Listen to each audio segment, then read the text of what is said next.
예, 그 제가 이번에 그 발표드릴 내용은 도메인 어댑테이션입니다. 먼저 그 전에 그 트랜스퍼 러닝부터 그 짚고 이렇게 넘어갈게요. 이게 도메인 어댑테이션이 그 트랜스퍼 러닝의 그 일부 그 소분류인데요. 먼저 트랜스퍼 러닝은 한 그 태스크에서 훈련된 그 모델을 그 다른 그 두 번째 태스크에서 새로 그 적용하는 그 방법을 의미를 합니다. 그래서 그 첫 번째 태스크, 원래 그 훈련을 시켰던 태스크는 소스라고 하고, 그 두 번째, 그 새로 적용하려는 그 태스크는 그 타겟이라고 부르고 있습니다. 그리고 이렇게 또 이렇게 소스와 그 타겟이 그 도메인이 다 다른지 아니면 그 타스크가 다른지 그 따라서 이렇게 총 네 가지로 그 분류를 할 수 있는데, 그 중에서 트랜스퍼 러닝은 정확히는 이제 세 가지로 분류가 되죠. 그 우선 그 도메인이랑 그 타스크가 같으면 트랜스퍼 러닝은 사용할 필요가 없기 때문에 여기는 제외를 하고요. 만약에 뭐 그 타스크가 그 서로 다른 경우 도메인은 같은데 타스크가 다른 경우는 인덕티브 트랜스퍼 러닝이라고 이제 부릅니다. 그 뭐 예를 들어 타스크가 다른 경우는 원래는 그 두 가지의 그 물체만, 오브젝트만 그 인식을 하도록 했었는데, 그거를 열 가지의 그 오브젝트를 인식하는 것으로 그 바뀌었을 경우, 그런 게 있고요. 또, 그 타스크는 같은데, 그 도메인이 그 다른 경우, 예를 들면은 그 원래는 한 특정 오브젝트를 인식하도록 그 트레이닝 되었던 그 모델이 이제 그 다른 오브젝트를 인식하는데 적용이 되는 경우를 의미합니다. 즉 이렇게 타스크는 같은데 그 도메인이 다를 때는 텐스티브 트랜스퍼 러닝이라고 하는데, 이때 사용하는 것이 바로 도메인 어댑테이션입니다. 그래서 그 도메인 어댑테이션은 그 소스 도메인에서 그 트레이닝이 되었던 그 알고리즘을 음, 그 타겟 도메인에서 그 다른 타겟 도메인에서 적용을 하는 것을 이제 의미하는데요. 즉, 이 소스와 그 소스와 타겟 도메인은 그 같은 피처 스페이스를 이렇게 사용하지만 다른 디스트리뷰션일 때 그때를 그럴 수가 있습니다.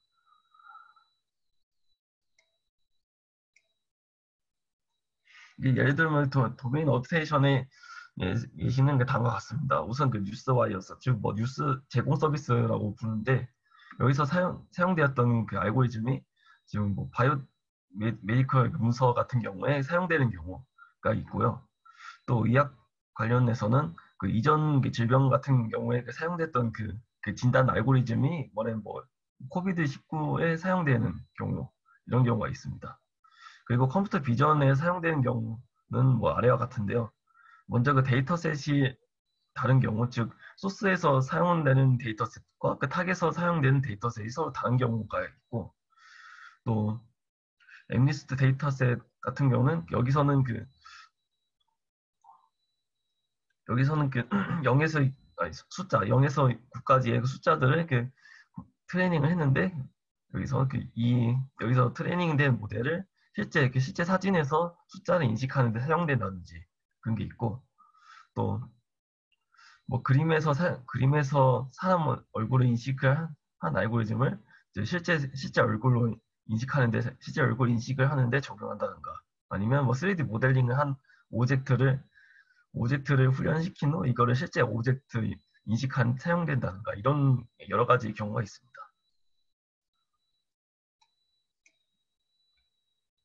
먼저 그 노테이션과 그 데피니션에 대해서 정리를 할게요. 먼저 그 도메인은 이렇게 정의가 됩니다. 여기서 그 x는 피처 스페이스가 되고, 옆에는 px는 probability distribution이 되겠습니다. 물론 여기서 그 x는 그 x1에서 xn까지의 그 집합인데요. 물론 각각은 피처를 나타내고, 이 집합이 소스의 데이터셋을 의미한다고 보시면 되겠습니다. 그 소스 도메인은 이와 같이 이렇게 표현을 하고요. 타겟 도메인도 마찬가지입니다. 그리고 물론 타겟 도메인에서 테스트를 진행을 하게 되고요. 그리고 타스크는 아래와 같이 정의를 하는데, 먼저 그 레이블 스페이스와 그 오브젝트 프레딕티브 펑션 이렇게 구성이 되어 있습니다. 물론 여기서 레이블 스페이스는 물론 여기 바이너리 같은 경우는 이게 오브젝트가 특정 오브젝트다 아니다 이렇게 구별을 한다든지, 아니면 그 클래스가 여러 개일 경우 이게 어떤 오브젝트인지 그거 클래시피케이션을 하는 레이블이 되겠고요. 그리고 여기 데이터 어도테이션의 사용을 적용할 수 있는 경우는 이와 같이 타스크는 같은데 데이터 그 도메인이 다 다른 경우, 이 경우가 되겠습니다. 그래서 도메인 어도테이션의 종류를 나눠보면 아래와 같습니다. 먼저 처음에는 원 스텝 도메인 어도테이션이 있고, 멀티 스텝 도메인 어도테이션이 있습니다. 그리고 원 스텝 도메인 어도테이션 같은 경우는 호모지니어스 그리고 또 헤테로지니어스 이렇게 나뉘고요. 또 좀 더 나눠지면 슈퍼바이즈드, 세미 슈퍼바이즈드, 그리고 언슈퍼바이즈드 이렇게 세 가지로 또 나눠지게 되어 있습니다. 그 안에는 약간 그 그림으로 좀 더 설명을 한 건데요.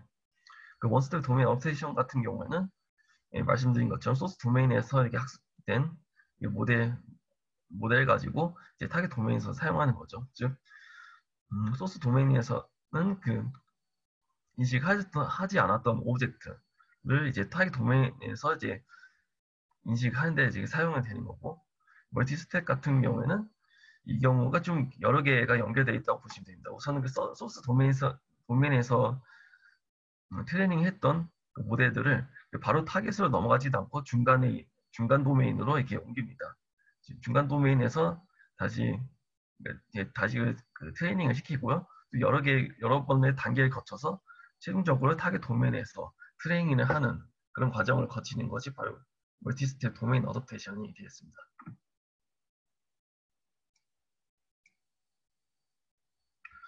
먼저 원스텝 도메인 어댑테이션을 이렇게 설명드리자면, 아래와 같은 세 가지 접근 방법이 있습니다. 좀 디스크리펀시 기반과 어드버서리얼 기반, 그리고 리컨스트럭션 기반, 이렇게 세 가지가 있는데요. 먼저 디스크리펀시 베이스드는 말 그대로 디퍼런스를 줄이는 방향으로 진행을 합니다. 즉, 소스 데이터와 타겟 데이터 간의 그 차이를 좁히는 방향으로 네트워크를 튜닝을 하는 건데, 즉, 예를 들면은 클래스 정보 기반으로 한다든지, 또 스태티스틱 디스트리뷰션의 차이를 좁히는 방향으로, 즉 예를 들면 리프레젠테이션 함수를 적용해서 둘 사이를 간격을 좁히는 방법이 있겠고요. 또 아키텍처 방법이 있는데, 이거는 네트워크 구조를 또 좀 더 변형을 시켜가면서 이렇게 트레이닝하는 방식이 되겠습니다. 그리고 지오메트릭 같은 경우에는 두 데이터 간의 시각적 정보 같은 것을 좀 좁히는 방향이라고 생각하시면 되겠고요. 그 다음에 어드버서리얼 베이스드 같은 경우에는 즉 DAN의 원리를 사용을 한 건데, 즉 도메인 디스크리미네이터와 또는 사용해서 소스 데이터와 타겟 데이터의 구별을 하지 못하도록 방해하는 그런 방식으로 진행하는 것으로 제가 생각하고 있습니다. 그리고 질문 하나 마지막으로 드려도 될까요? 리컨스트럭션 질문. 예? 어드버서리얼 베이스드 도메인 어테이션 모델에 대해서 두 번째 로우에 있는 예. 거 질문 좀 드려도 될까요? 어떤 것인가요? 네, 서브 세팅에서 이런 예. 모델들이 있다 이렇게 말씀하시는 거잖아요. 예. 네. 근데 경쟁적 기반의 모델인데 생성을 할 때 경쟁적인 거는 보통 겐인데 여기서 논 제너레이티브 모델들도 있길래 예. 생성을 안 하는데 경쟁은 어떤 방식으로 하는지 궁금해서요. 우선 여기 에서 설명하고 있는 거는 우선 그 피처 익스트랙터가 그, 그 소스의 그 레이블로 그 리프레젠테이션을 그 트레이닝을 하는 것으로 이렇게 되어 있는데, 음, 사실 이게 저도 이거 문제 글로만 이렇게 봐가지고 이게 딱 그 정확한 구조까지는 제가 확인을 제가 못했어요. 제가 그래서 아마 그 일단 그 이제 레퍼런스 같은 걸 제가 그 보여드릴 테니까 한번 거기서 논문을 좀 더 자세한 거를 한번 확인해 보시는 것도 좋을 것 같습니다. 그게 좀 더 네. 정확할 그럼 것 같아요. 끝날 때 그 레퍼런스 예, 보내주시면 제가 그 예, GitHub 이슈에 리딩 글을 올릴 때 거기에도 또 리퍼런스 같이 첨부해서 올릴 수 있으니까 보내주시면 예. 제가 바로 올리겠습니다. 아, 예, 그럼 레퍼런스가 좀 많기 때문에 제가 그 정리를 해서 예, 공유를 드릴게요. 네, 알겠습니다. 그런 게 예, 있고요. 또 리컨스트럭션 베이스드 같은 경우에는 그 데이터를 이제 이미의 타스크에 사용할 수 있도록 재구축을 한 다음에 재구축을 함으로써 피처의 그 차이를 줄인 방향으로 이렇게 나간다고 예, 나간다고 합니다. 음, 이 부분도 예, 이 부분도 한번 레퍼런스를 보여드리면서 그 레퍼런스를 참고하시면 예, 좋을 것 같습니다. 먼저 그리고 이게 세부 분류로 그 호모지니어스랑 헤테로지니어스가 있는데 먼저 호모지니어스 같은 경우에는 소스와 타겟 도메인이 토게인의 그 피처 그 스페이스가 동일한 경우를 나타냅니다. 물론 디멘전도 같고요. 그래서 이 경우에는 어떤 차이가 있냐면 즉 디스트리뷰션의 그 차이가 있는 경우죠. 이런 경우가 호모지니어스가 되겠고 여기서도 뭐 각각 뭐 슈퍼바이즈드랑 언슈퍼바이즈드 등등 있는데 물론 이 차이는 그 뭐 레이블이 전부 되어 있느냐 아니면 일부만 되어 있는가 아니면 전혀 없는가 이렇게 세 가지로 이런 경우에 따라서 이렇게 분류가 되는 것입니다. 이런 경우가 있고 또 헤테로지니어스 같은 경우는 그 앞에 호모지니어스와는 달리 그 소스 타겟 도메인이 다른 경우 지금 뭐 디멘전이 다를 수도 있고 또 잠시만요. 아,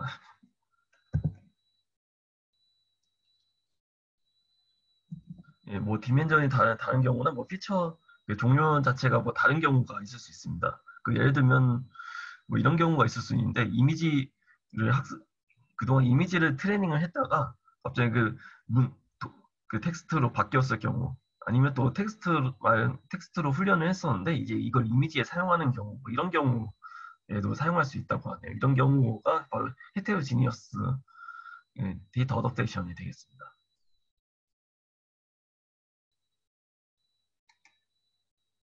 그리고 그 다음에 이제 멀티 스텝 데이터 어댑테이션이 있는데 이 경우는 이게 소스 도메인과 타겟 도메인이 너무 그 디퍼런스가 너무 차이가 나서 이렇게 중간에 도메인을 여러 개를 집어넣는 방식입니다. 그래서 이게 단계적으로 차차차차 이렇게 적응해 나가는 것인데요.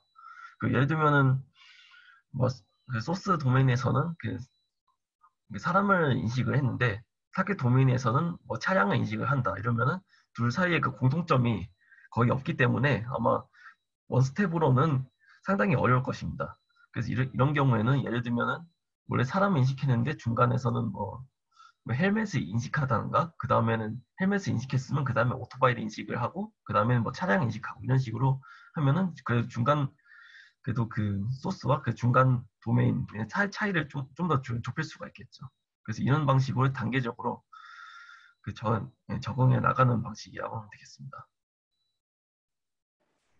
저기요, 혹시 그러면은 예, 그 중간 도메인의 데이터도 다 확보를 해야 되는 건가요? 중간이 될 수 되는 그 타겟 도메인. 그렇죠. 아마 중간 이제 이렇게 사용하기로 했으면 이제 거기에 대한 데이터도 같이 있어야 하는 거죠. 네, 감사합니다. 그래서 이렇게 접근 방법은 이렇게 세 가지가 있는데, 먼저 핸드크래프트 같은 경우에는 이거는 그냥 이거는 직접 사용자가 본인의 그 경험에 따라서 수동적으로 이게 도메인을 이렇게 만드는 것입니다. 이게 많은 방법이 있겠고, 또 인스턴스 베이스 같은 경우에는 그 일부 소스 도메인에서 도메인 중에서 일부를 선택을 해서 그걸 가지고 이제 중간 도메인을 지금 만드는 것이고요. 또 리프레젠테이션 베이스드 같은 경우에는 어떻게 네트워크 중에서 뭐 처음 그 몇 개의 그 레이어 정도, 몇 개의 레이어 부분을 이제 훈련을 중단시킨 다음에 나머지 부분을 이렇게 훈련을 계속 진행해서 그런 식으로 좀 더 튜닝을 하는 방식으로 진행을 한다고 합니다.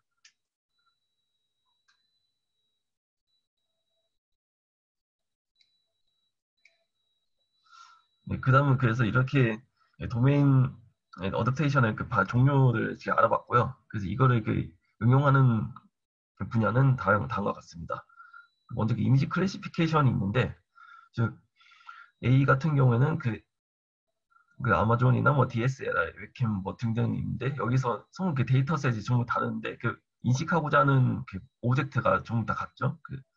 그래서 뭐 예를 들면 아마존에서 사용한 데이터셋을 이제 인식을 했는데, 이제 이거를 다른 데이터셋에서 이제 새롭게 인식을 시도를 한다, 이런 경우가 있을 수 있겠고, B도 앞에서 잠깐 설명드렸는데 엠니스트나 뭐 USPS 같은 경우에서 이게 훈련된 모델을 가지고 이제 실생활에 있는 그 숫자들을 인식을 하는 것입니다. 이런 방법이 있겠고, 또 C도 뭐 뭐 이거 몽타주 같은 그림을 인식을 했는데, 이거를 실제 사진에서 그 모델을 적용하는 방법, 이렇게 있을 수 있겠습니다.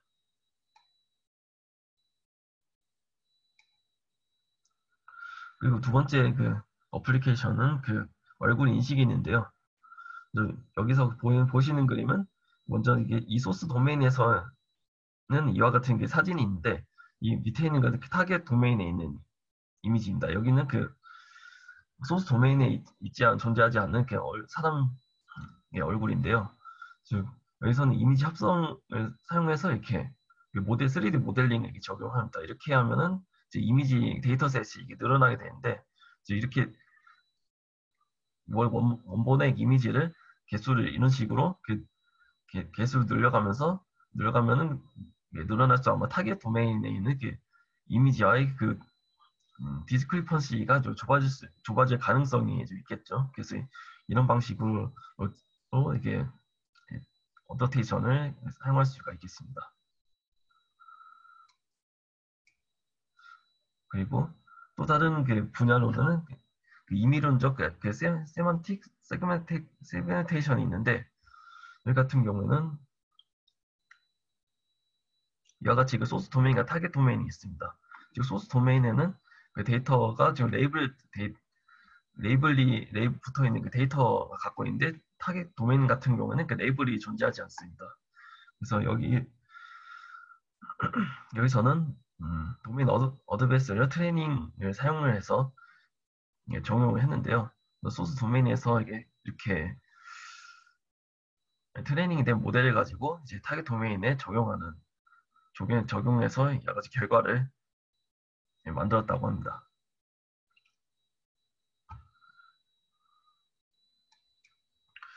그래서 사실 제가 준비한 내용은 제가 여기까지입니다. 근데 자세하게 이제 적용 더 파고들면 이제 내용이 이제 상당히 이제 방대해지기도 하고 또 한번 저도 이제 여기 이 부분에 대해서 알아가면서 이제 정리해가면서 좀 알아가는 게 알아가 알아가는 단계거든요. 그래서 제가 뭐 전부 다 이해하기 쉽게 설명하기 좀 많이 힘들고 차라리 제가 설명해 드린 것보다는 직접 논문을 찾아보시는 게 좀 더 정확하게 이해를 하실 수 있을 것 같습니다.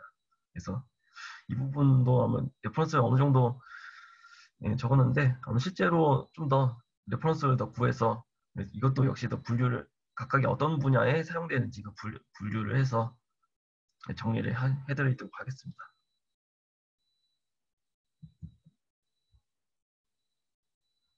이제 발표는 여기까지입니다.